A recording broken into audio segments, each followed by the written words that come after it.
Shalom, it's that time again, Israel. It's the Lord's 54th annual Passover in North Carolina. Y'all know what we do. Shalom, it's that time again, Israel. It's the Lord's 54th annual Passover in North Carolina. Y'all know what we do.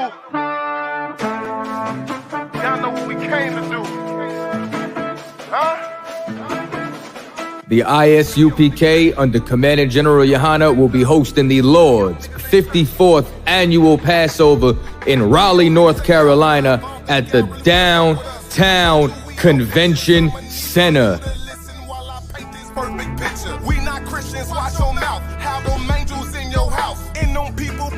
This is something that you do not want to miss. Make sure that y'all bring the entire family.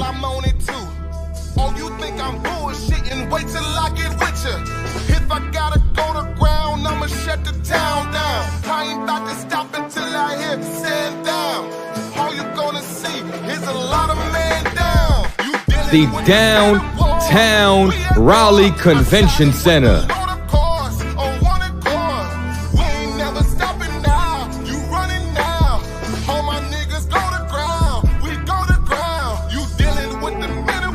For Blacks, Hispanic, and Native Indians.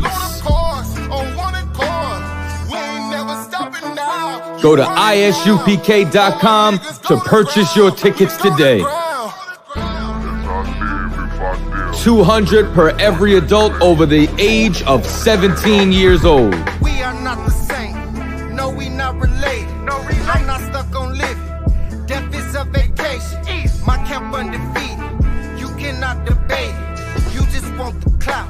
The We just want the Lord's great. 54th annual Passover, April the 1st, is coming down to Raleigh, North Carolina. That's right. Commandant General Yohana has done it again. You don't want to miss this. Pull yourself! Pull yourself!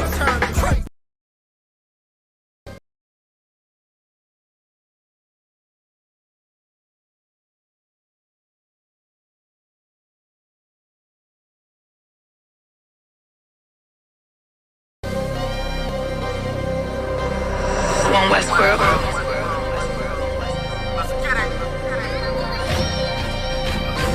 Weapons of our warfare is not carnal, I was born in it. You converted, this is not for you.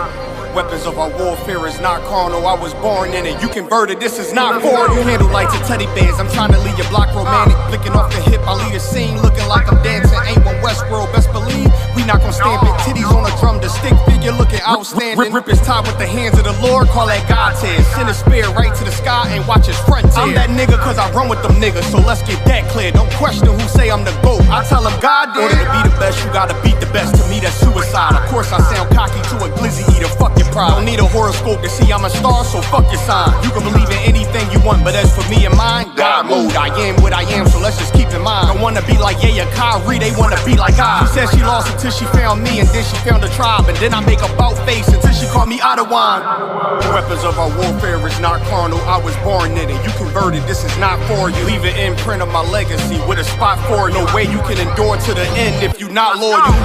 Weapons of our warfare is not carnal, I was born in it. You converted, this is not for you. Leave an imprint of my legacy with a spot for it. No way you can endure to the end if you not loyal. All time, no questions asked, we come and find you. His problems, my problems, and I'm standing behind you. Stepping with style, I'm standing on shit in my product. I take on the crowd, tell them all, throw in the towel. Half moon with a silencer, make it sound like a howl. We the shit, we about movements with a growl. Heavy is the head with the crown, when I take it I'm proud. I get the order, bring my sword back wet with a smile, nigga.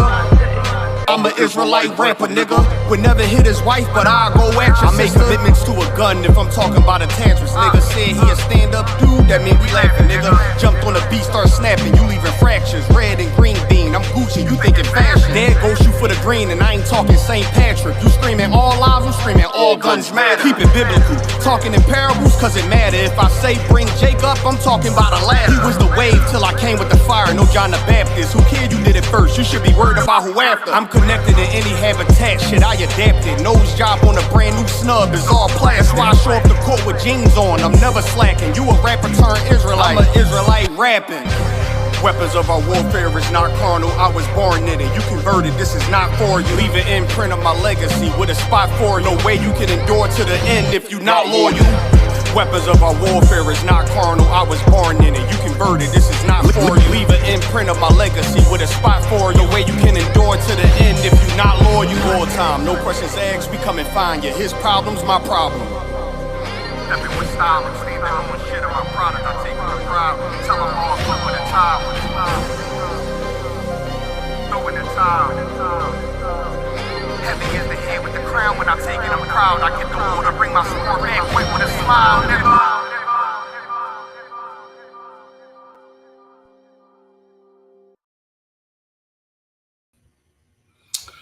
Hey, Shalom Israel, we the ISUPK, start out of 1 West, 125th Street, Harlem, New York, under command General Yohana. The ISUPK is not affiliated with any other Hebrew Israelite group, none, nada, zero, zilch. I'm also in the quorum of the Nashville School. Yahweh B'Hashem Yahushua Barakatham to my brothers. Yahweh Shamar Alathan B'Hashem Yahushua to my sisters. And we got a real good class today. We're going to be talking about what does the Bible feel, how does the Bible feel about, and what does the Bible say about the civil rights movement, all right? Was it a good thing for our people, or was it a bad thing for our people? We got, we have the champion of the civil rights movement, Martin Luther King, or by his real government name, Michael King. All right, his so-called birthday is coming up. This coming up week, and they're gonna be celebrating his birthday. We don't celebrate birthdays at Israelite School, University of Path Knowledge, but they're gonna be celebrating Martin Luther King's birthday, and so this is a good topic. To discuss, how or was the civil rights movement good for our people?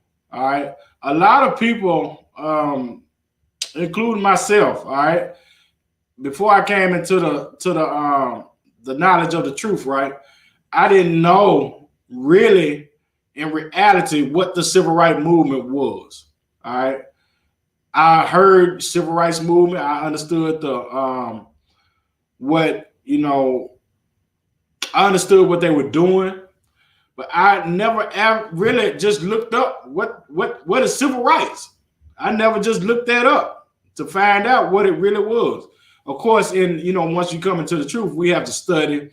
We have to do a lot of reading and studying, to understand, the ways of our oppressors and, all of the tricks and things that, the Satan used to try to fool our people. All right. So, I had to look up and study the definition of civil rights. So I looked it up, right? And this is what what the definition of civil rights is. It said, what are civil rights? All right. Civil rights are an essential component of democracy. All right, so that's where you're starting off, right?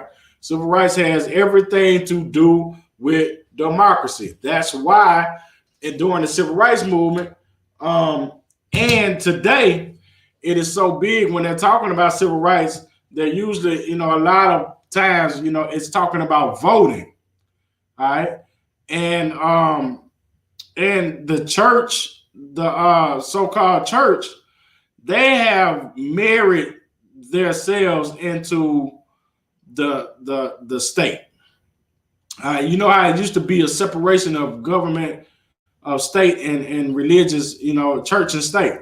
Well, that's just not the case anymore. All right, they're intertwined together, and the civil rights movement helped play a major part in why the government and the state are in America are intertwined. All right, so that's why, you know, when it's time for elections and stuff, well, you will see that your clergy is out on the streets, you know, more than, you know, the elected officials. Right. You know, they out there trying to get you to vote. You know, church and state are, you know, go hand in hand. So people are trying to get you out here to vote for their cause. All right. He said they're guarantees of equal social opportunities. This is talking about what are civil rights.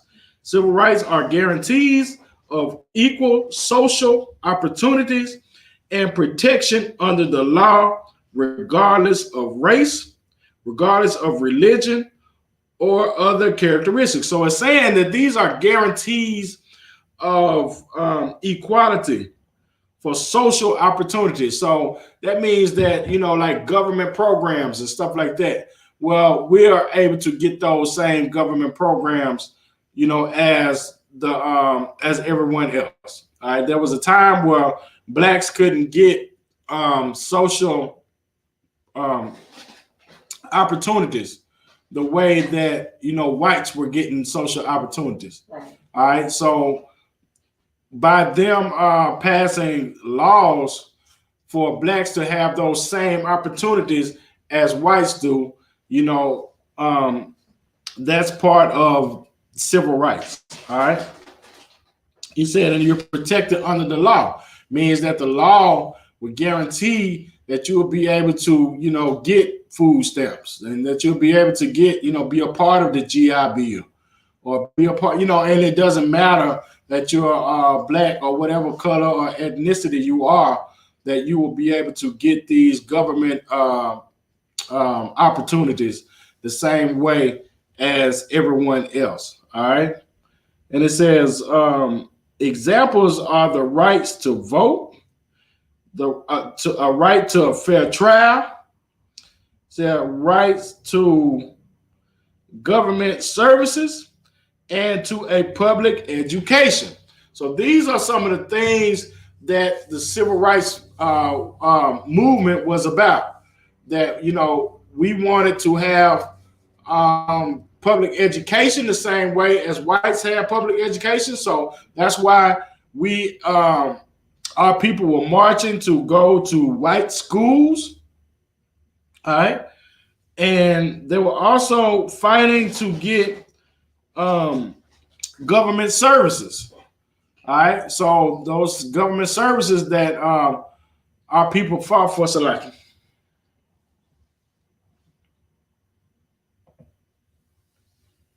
So our people fought to get government services also. That was part of the civil rights bill.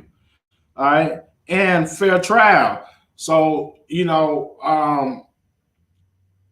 don't know how how that worked out, because fair trials have not been fair in America for black people ever. Right.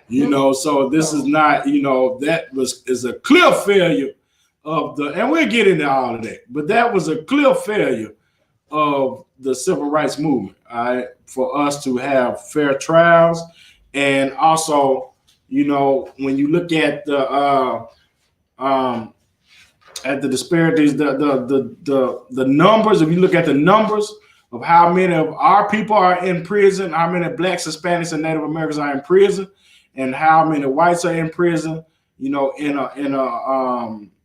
a majority white country, well, it's not even close, man. You know what I'm saying? It's like, it's ridiculous that, our people are in prison, and a lot of our rights are taken away from us because they pass laws to fight against our people. All right. It says, in contrast to civil liberties. All right. So civil rights is on this side, civil liberties are on this side. All right. Civil liberties are, civil rights are us being able to join ourselves to the government, join ourselves to America through the government, through the sponsorship of the government. All right. But civil liberties is different. Civil liberties is the opposite of that.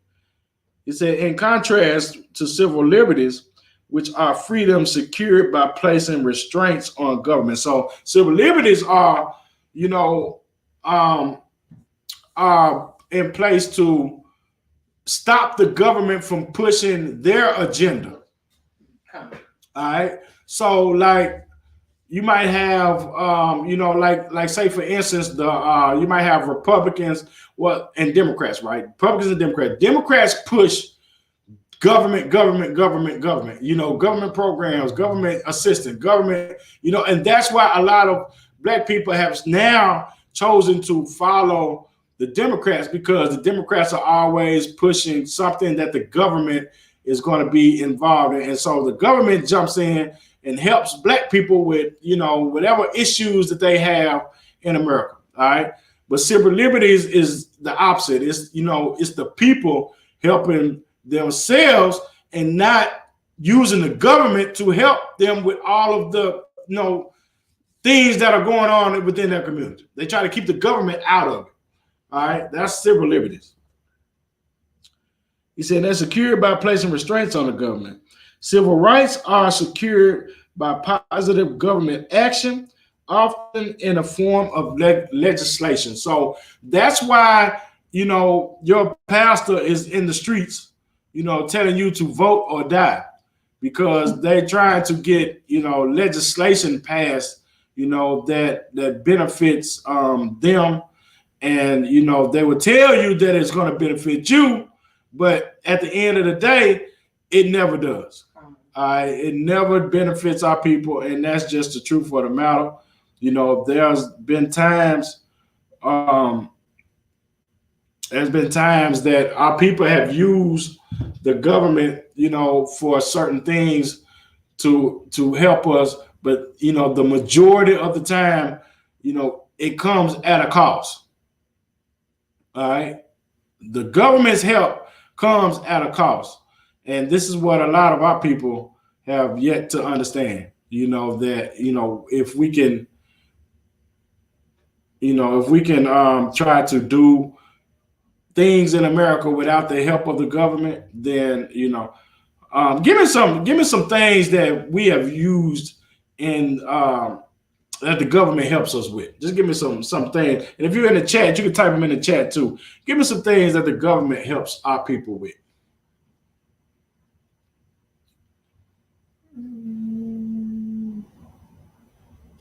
Like questions. Like food stamps? Food stamps. Governments help our people with food stamps. All right. Insurance. Insurance. The government helps our people with insurance. They help our people with their education. So you can get like grants and stuff like that. Get like Pell Grants and stuff to go to different colleges and stuff like that. Mm-hmm. I'm gonna tell you, what's that one where you gotta get Black people affirmative action. Affirmative action. That was something that came off of the civil rights movement. All right, affirmative action. That's where you have to hire Black people, right? All right, because a lot of jobs did not want to hire Black people. So affirmative action made it to where they had to hire Black people, even if they were unqualified. They still had to hire them because they are Black. I disagree with affirmative action, because I believe that, whoever's qualified should get the job. All right. Well, if a Black man is more qualified than a white man, well, you should go off of your qualifications. It shouldn't be, I just get a job because I'm Black. You do what I'm saying? Because I know white people are looking at that like, well, damn. Right. You know what I'm saying?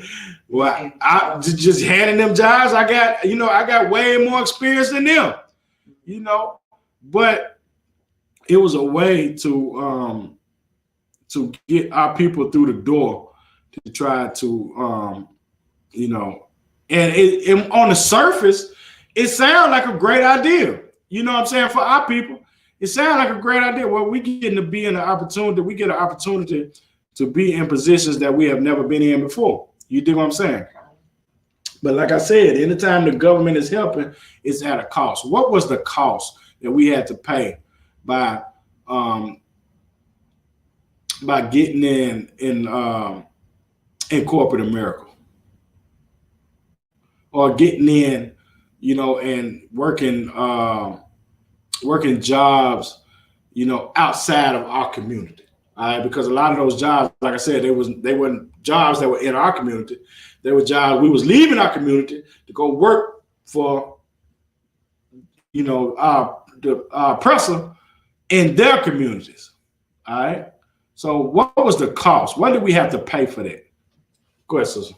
It was taken away from my community. So it was taken away knowledge, you know, and then it was taking away money. What do you mean when you say knowledge? What you mean by that? So it was taking away, like, the people who get these jobs, instead of them teaching their own people or building up their own people, they taking it to these crackers and giving it to them. Right. So they taking that's a great point. They're taking, you know, instead of learning trades and teaching it to our people, well, we're not even teaching it to anybody. We just going and learning the trade and then going making money, and we're not going back and teaching our people. You know what I'm saying? And another thing, we also were we were taking workers that could, because if we have a hospital, right? Let's say, for instance, we got a hospital. All right, we got a all black hospital over here, and then we go through affirmative action to go work at an all white hospital, right? So now that's taking what? Let's say, for instance, you're a doctor, and that's taking one doctor away from the black community to go work over here and, you know, at the all white hospital. Right. You know, and then let's say, for instance, you got 10 doctors, 10 black doctors who have left the black hospital to go work over here. All right. So now, and they're getting paid more money. So now, you start to see more people be like, okay, well, I need to go work over here because I'm getting paid more. But now what's happening is you're losing black doctors in your own community. Right. Until eventually, now what? We don't have any black doctors that's working in our community because they're all going to work over here. All right. And that's something that, you know, nobody ever, when we were doing, when Martin Luther King and his friends were doing the civil rights movement, they never thought, you know, that, well, dang, if we're taking everybody out of the all black schools, the all black restaurants, the all black, you know, hospitals, or whatever it is that we, you know, that we were thriving off of and surviving off of. Well, if we're taking that away from our people, now our people is going to be struggling in that area. Right. You know, and that's what's going on inside of the black community as we speak. As we speak. We don't have the mom and pop stores no more. We don't have the, you know, the black hospitals. Look at HBCUs. Just think, before the civil rights movement, HBCUs was thriving.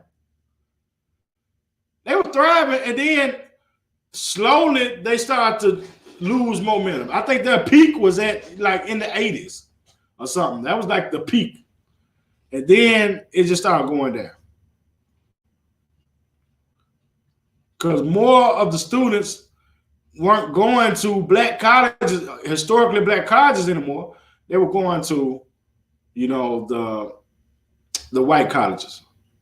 And we end up losing and falling, you know, because our people are, you know, going to these colleges that are outside of our communities. And what we're not learning out of this process, this civil rights process, what we didn't learn is, and we're still not learning it to this day, that we if you go back and look at households, like say for instance, black households, before the civil rights movement and after the civil rights movement, you'll see a total complete change in the dynamic of the black household.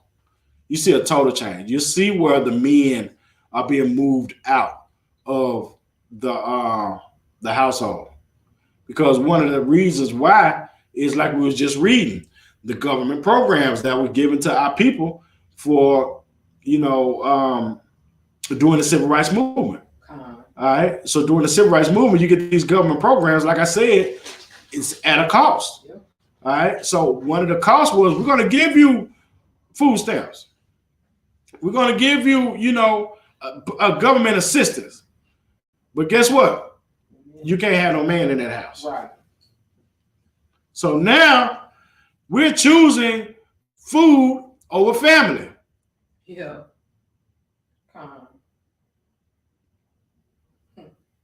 You dig what I'm saying? Now our people are having to choose food. It's either you're going to have a family, the family dynamic, or you're going to have food. This is the choice that was given to us after the civil rights movement. You're going to have family or you're going to have food. What you going to do? Because we're going to give you all the assistance that you need, but you're going to have to break up that family. That man can no longer be in that house. Even though he poor too. He's poor. He don't have, you know, he don't get any assistance. But he has to go out of that house if you're going to get our assistance. And this is what, you know, this is the price that we had to pay for these government programs.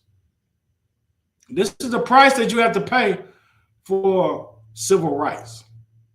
So let me read a little more. He said, where do civil rights come from?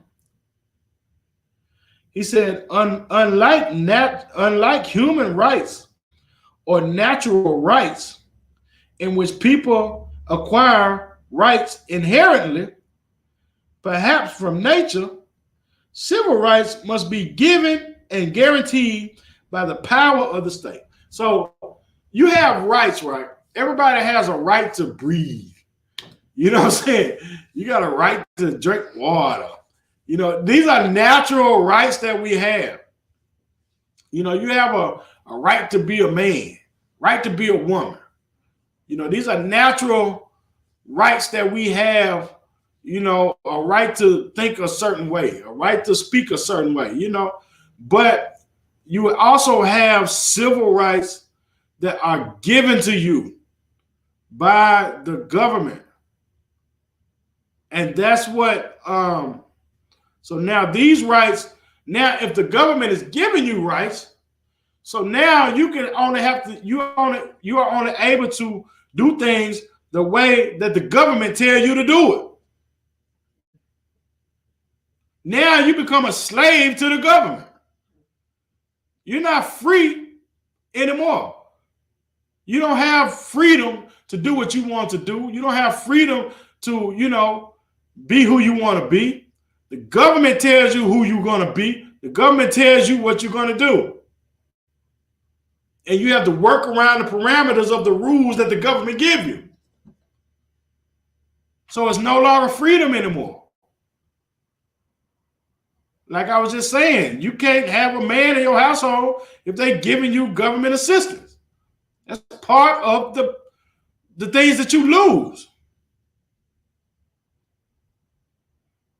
I was watching a movie. They had this, I can't think of the name of that movie, man. It's like an old movie. It's like from the 60s, right?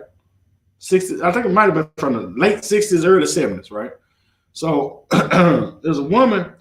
She was in there. She had 5 kids, and her old man was in there with her, right? And what? Cloud. That's the name of it. All right. So old man was in there. So the little boy ran in the door, and he like, the social worker's here. So now they in the house, and they had to have James Earl Jones. He was the man. Yeah. They had to have James Earl Jones in the bathroom behind the door, while, you know, the kids running around and they're getting, you know, putting up stuff that he done bought for them. Yeah. This the man, he's in the kid's life. He's in the sister's life, you know, but he's just not making enough money to actually just take care of all the kids, right? So she get government assistance on top of whatever money that he could give too. So they're taking, you know, toasters out of the house. They had toasters. You know, they didn't have microphones, microwaves and stuff back in.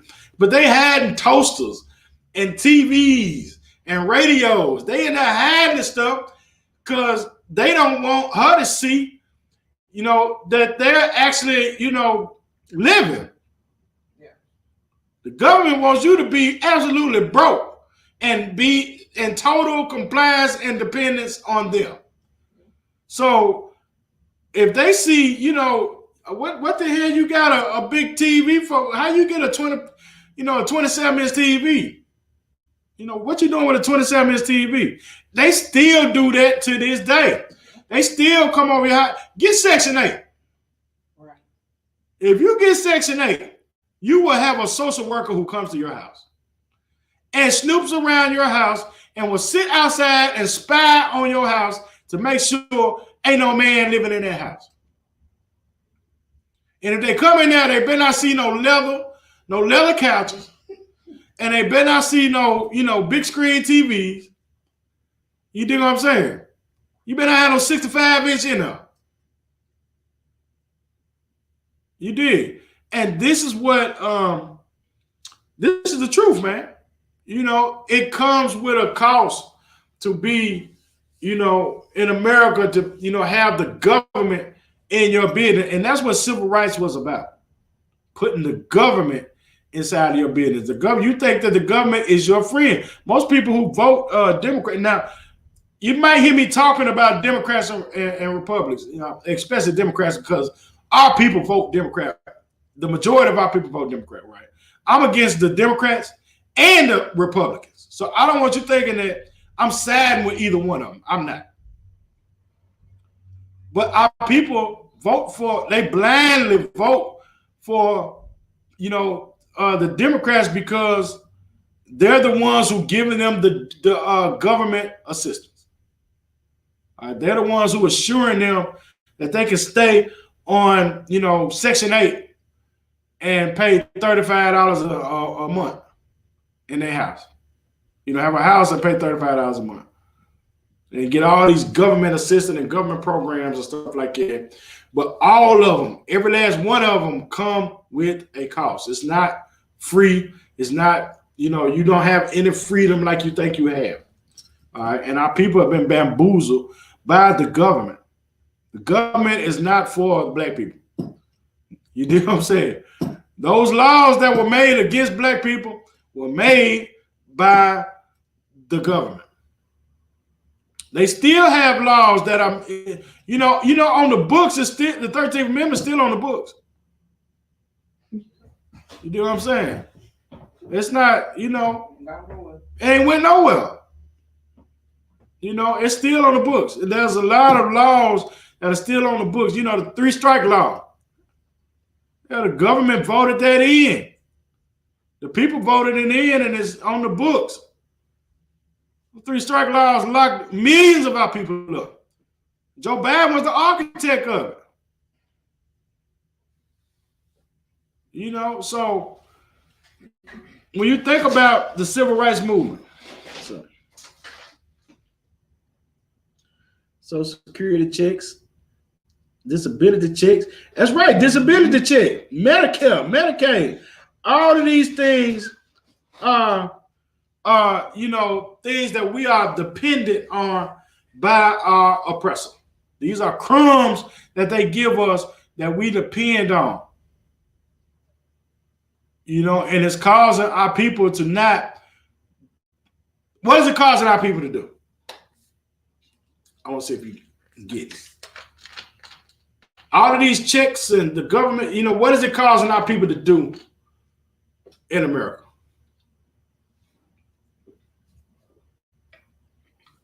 Like you said, to rely on each other. I mean, to rely on the government and not on each other. Give yourself a hand. That's exactly what I was thinking. It's causing us to rely on our oppressors and not rely on one another. We do stuff that's not in our best interest. It's not in our best interest to not have a man in the household. That's not in our best interest. We done destroyed our kids. We got a whole generation of homosexuals that's being raised by women, man. Because a man ain't in the household. We got so many things that's pushing the man out of the household. We got so many things that, you know, a man get locked up. Well, now he has a record. And with that record, he can only get a certain amount of jobs. Then they cause it where you can't, you know, you can't even, if you have a record, I'm going to show you how dangerous this is. All right. They kick a man out of the household, right? And you got a record. What else can't you have with that record? A man can't even defend his household. You know, you can't even get guns. A record takes away your right to bear arms, man. So if somebody break in your house, you kill that person, guess what? You probably gonna get charged. Even though they broke in your house. You know, they at the least what they're gonna charge you with? A felon with a gun. You dig what I'm saying? It's so many ways, man.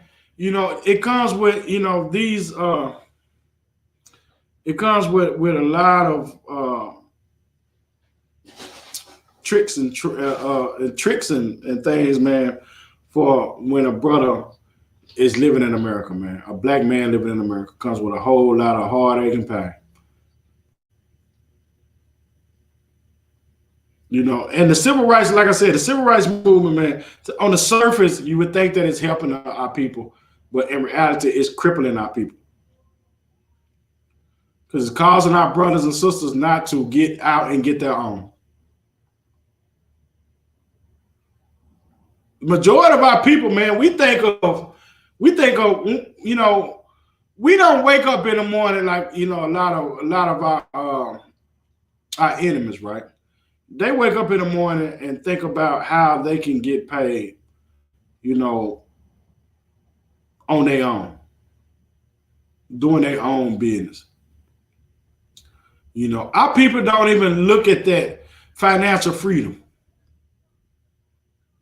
Our people look at going and working for somebody and just making money and being able to survive with checks, living check to check. Or selling dope, or, you know, doing some kind of illegal activity to make some money when they don't want to go work. You know, our people really don't want to work for them. You know what I'm saying? Our president. That's why so many brothers sell dope, because they don't really want to go work for the oppressor. But they get in a position where they ain't got no choice. They don't want to go to jail. So instead of them thinking, well, man, you know what? I'm just going to start my own business.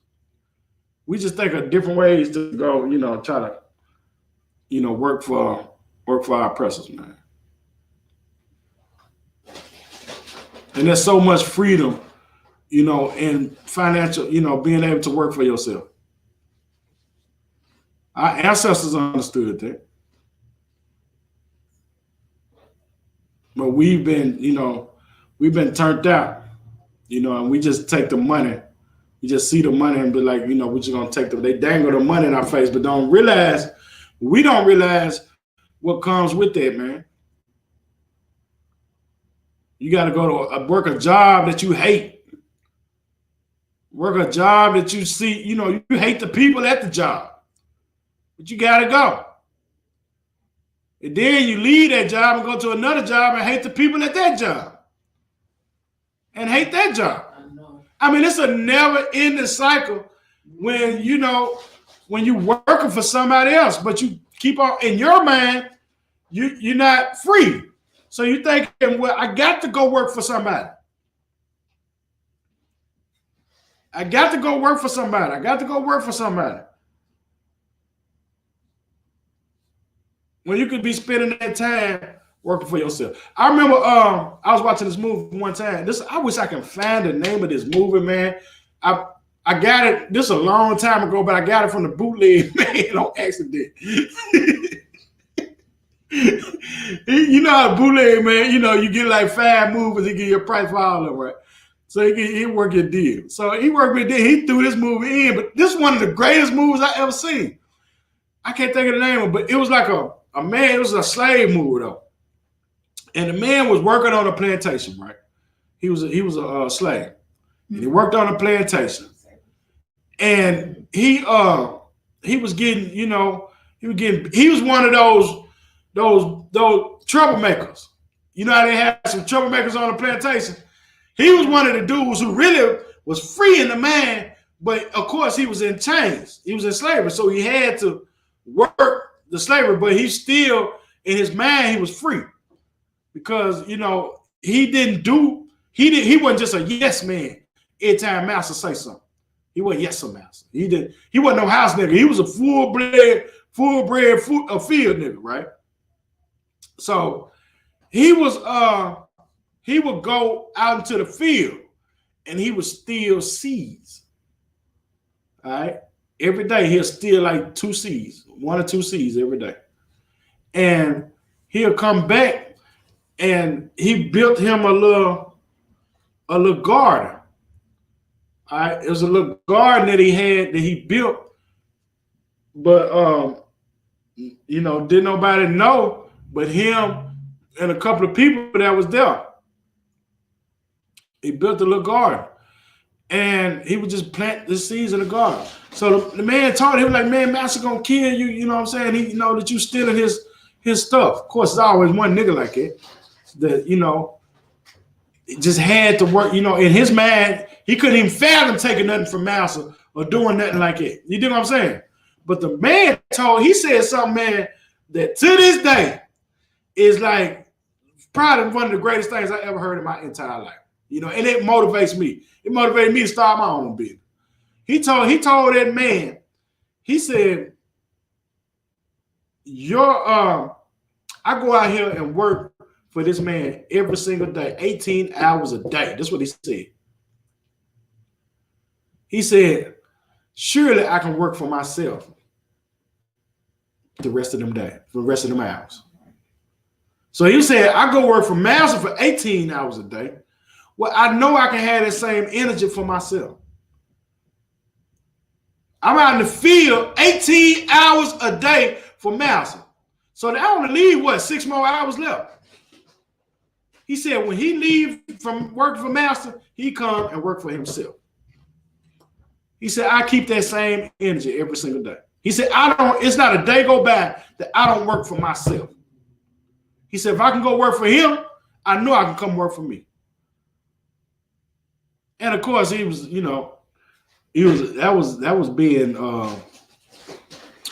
a troublemaker. Yeah. Because he was trying to tell brother, he was trying to teach him how to be free in the mind. And that you don't have to be fully dependent on master when I can have my own. That same energy that I'm using for master, I can use it for me. And master and them whipped him and, whipped him to make sure don't nobody else believe like he believed. Nobody need to be thinking that they can be free. Nobody need to be thinking that they can do their own thing. Everybody needs to be thinking, I need to work for master. And man, that was one of the great, to this day, I wish I could find that movie, man. I don't know the name of it. I can't remember the name of it. It's like a Tubi movie, but before Tubi, you know what I'm saying? But the movie was so good, man. It was so good. And the message in the movie was one that everybody should have. Everybody should understand that that was the power of the civil rights movement that took that fight out of us. That we need to have our own.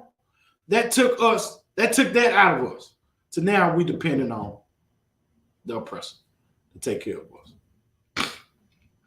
We depending on him, and it's just making him rich, and it's leaving us with what? With nothing.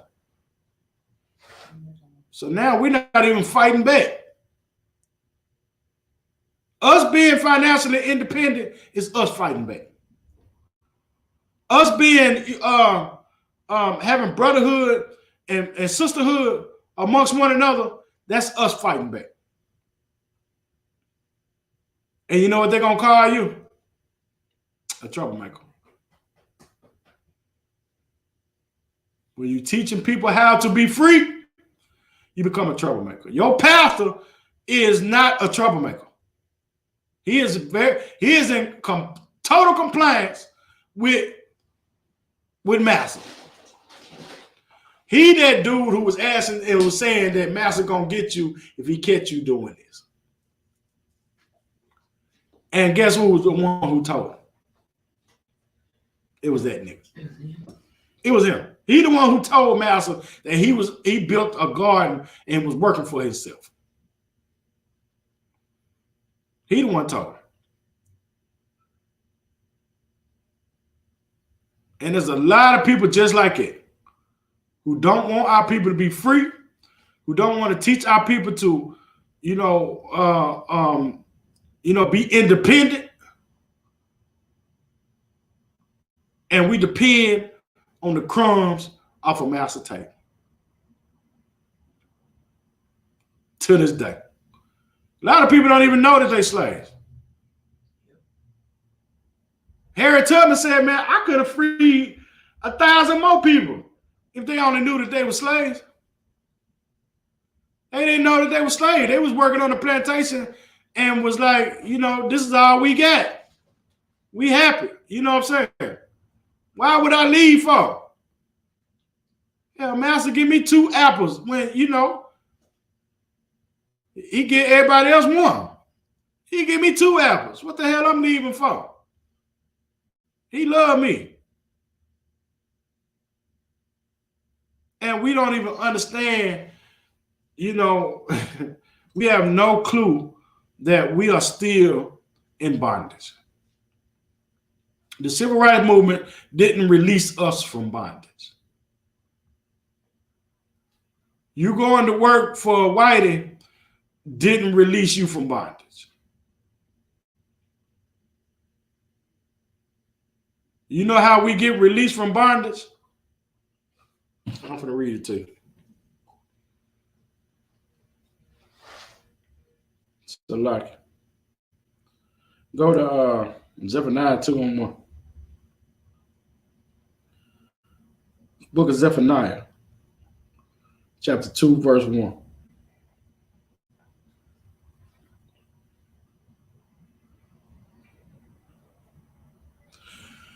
I'm going to read how we be released, how we will be released from this bondage. All right. And this is the opposite of the civil rights movement. You might think that the civil rights movement brought everybody together to fight against oppression. Civil rights movement pushed us towards oppression. This is freedom right here. I'm going to read it to you. Zephaniah, chapter 2, verse 1. Gather yourselves together. Yea, gather yourself, O nation not desired. This is the beginning of us being free. We have to first realize that we are the nation not desired. Us blacks, Hispanics, and Native Americans, we are the ones who are not desired in America. What's the time check? We are the ones that are not desired. So our first thing we have to notice that, we are we have. We all we get. And in order for us to survive and thrive in America as a people, I'm not talking about as an individual, because you're going to say, well, it's a millionaires. There's a lot of millionaires in America that are black. A lot of people are thriving in America that are black.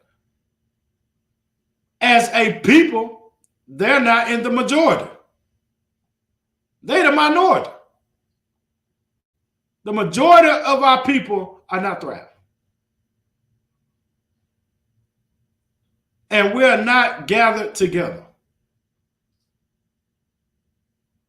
If we were gathered together, we could be thriving. That's how we become free as a nation of people. We have to gather ourselves together amongst one another. That's how we become free.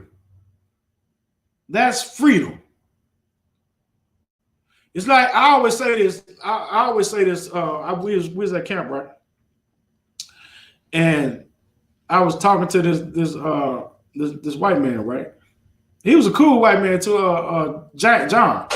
That's his name, John. He was cool. Of course, that's his name. Every white man named John. But his name was John. He was cool though. You know, it's a lot of cool people be coming up to us, cool white people coming up to us, talking to us and stuff, right? So John was one of those people. He was cool. And John was like, I asked John, I said, John, how did your people get over to America? I told him, I said, your people was being oppressed, right? Over in Britain by the British. He said, yeah, our people was being oppressed by the British. And that's where the Boston Tea Party and all that other stuff came from. They're being oppressed. So he was like, yeah. He was like, I said, what did y'all have to do to get out of that oppression? All right. And he was like, man, we had to leave England.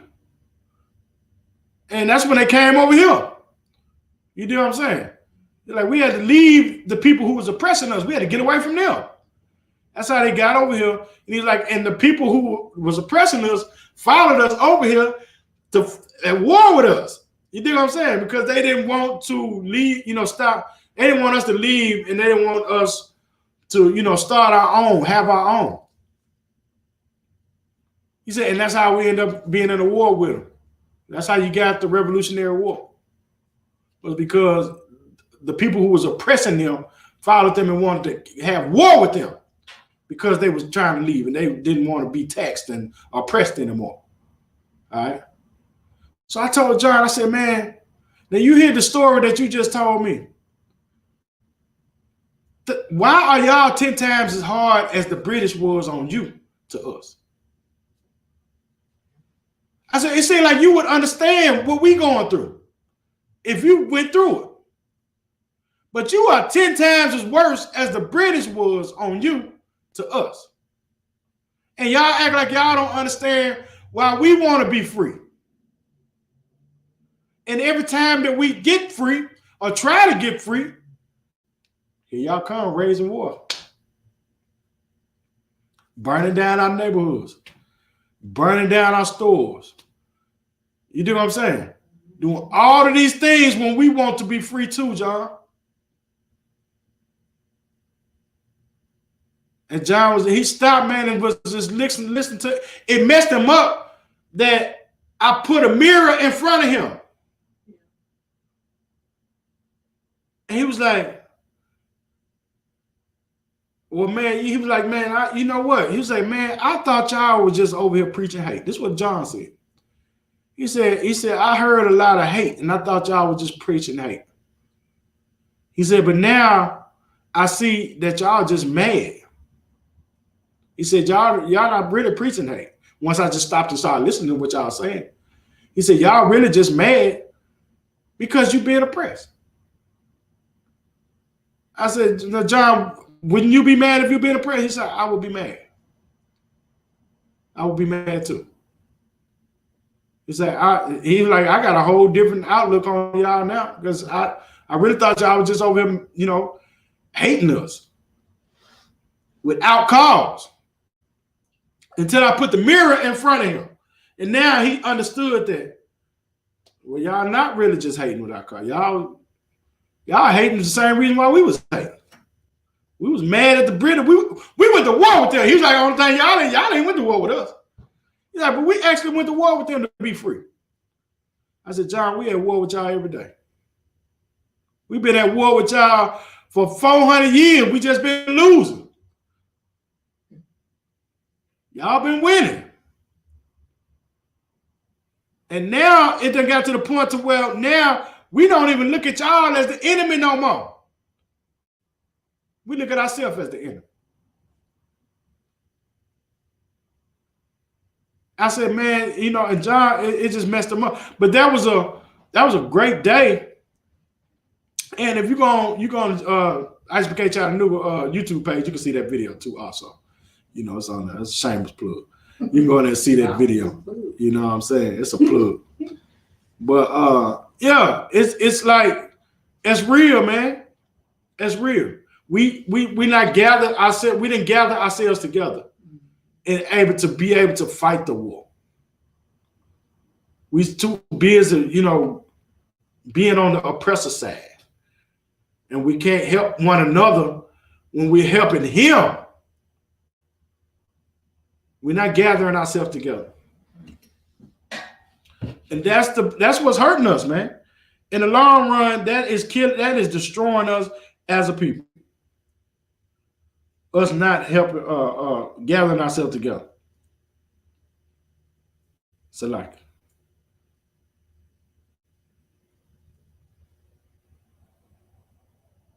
and the Lord chose us to be, you know, to be separate from you know these other nations of people, man. He chose us. He pulled us out of those nations, man. Go to Leviticus 20 and 26. Leviticus chapter 20, verse 26.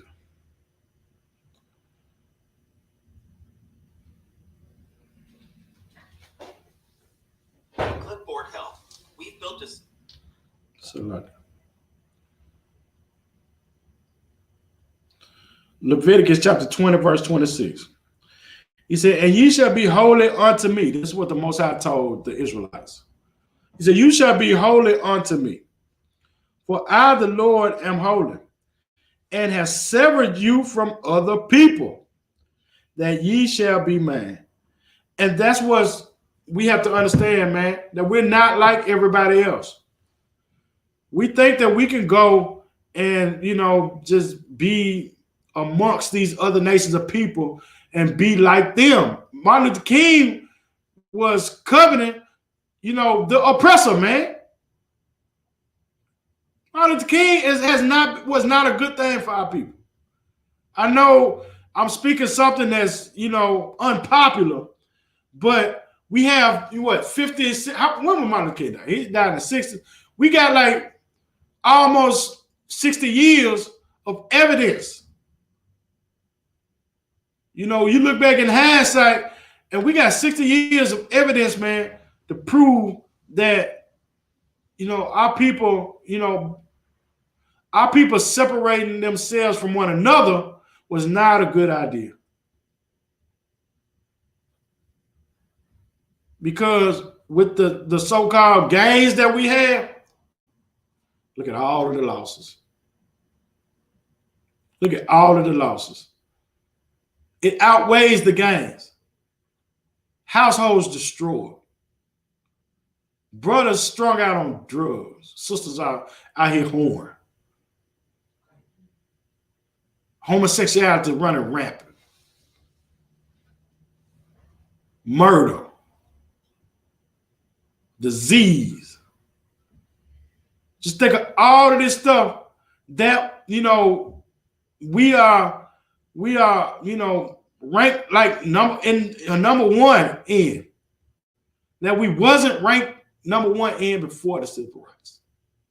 Households were together. Hell, we had more family structure in slavery than we do in, you know, being being separated. Stop. What's going on, people? We got more, you know, it's been more destruction to our people, man. It's been more destruction to our people because of civil rights. I just, you know, I challenge anybody who listening to me to go look at the numbers of the black households and the black family structure and dynamic, the black whatever, before the civil rights and after the civil rights, and you will see how destroyed we are as a people because of it. I ain't just making this up because I don't like Martin Luther King. Hell, if Martin Luther King would have, you know, done something significant to help our people, well, I'll be all for it. But his dream has been a nightmare for us. It's been a nightmare, man. And, you know, we're paying for it. But we can get out of it. The Lord has severed us from other people. And he chose us to be great and to be holy, man. You wonder why we can't get out of what we're going through? Because we're not being holy. And we're not coming together as a people. I mean, 1 Corinthians 10 and 20, man. I'm going to end it with that. 1 Corinthians 10 and 20. So look.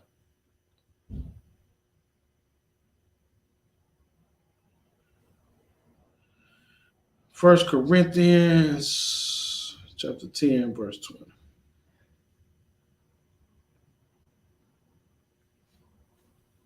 First Corinthians 10 and 20.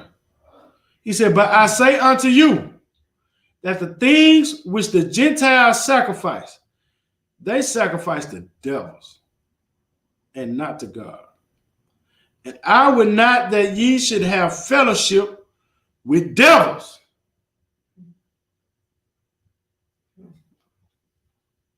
We have been a sacrifice to their God. Blacks, Hispanics, and Americans, we've been a sacrifice to their gods, to these heathen gods. And we sacrifice our family structure to these devils. We sacrifice our love for one another to these devils. We sacrifice our love to our God to these devils, man. We pledge allegiance to these devils, man. We give our all. We fight in their wars. We do every single thing, man, that has been called and asked upon us, man. We do it freely to these devils. And it's taken away, it's making, you know, we don't even understand what being holy is. All we know is to follow what the oppressor say. And to take all of our freedoms have been forged over to the will of these devils.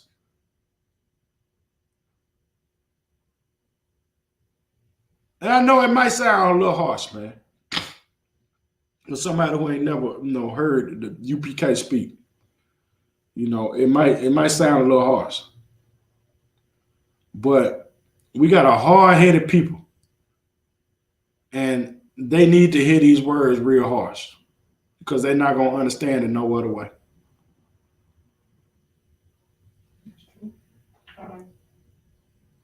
And, we've given our whole lives over to America and the love of everything that America loves. And it's taken away everything that we love. We no longer are free. We no longer have these civil liberties. No, we don't have any kind of freedom. We are at the will of our oppressor, man. And we accept them crumbs that he give us, you know, with glee. You know, and that's what's destroying us. So when I look back and see, you know, the civil rights movement, and think about the civil rights movement, I see a lot of a lot of heartbreaking pain, man, that our people have went through, you know, just to eat at the oppressor. And the oppressor ain't got no good food to even be getting your head busted to go in there and eat for. You know what I'm saying? And I just see, you know, us, we would rather get our heads split and eat at their counters than, you know, go into our own restaurants with hoods, man. You did. And that's what we're dealing with in the aftermath of the civil rights movement.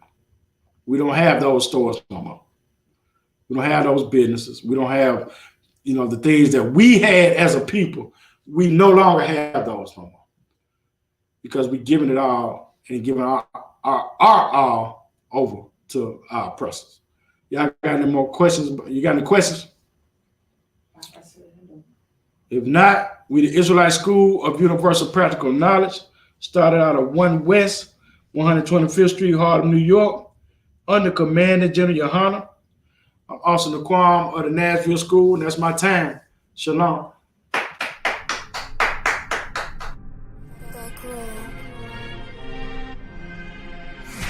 ISUPK presents the 54th annual Feast of Unleavened Bread. Last year we did it big. This year is going to be way big. More brotherhood, more sisterhood, more UPK. On Sunday, April 2nd, 2023, we're going to be at 421 South Salisbury Street in Raleigh, North Carolina at the Sheraton Raleigh Hotel Ballroom. We're calling all blacks, Hispanics, and Native Indians to come join us. Into your third eye peephole, line for line, this shit too easy. It's like a free throw. Mastered the game too early. This bitch. Remember, admission to the Passover is $200 per adult. That's $200 per adult. For more information, call 919-697-8257. Call 919-697-8257.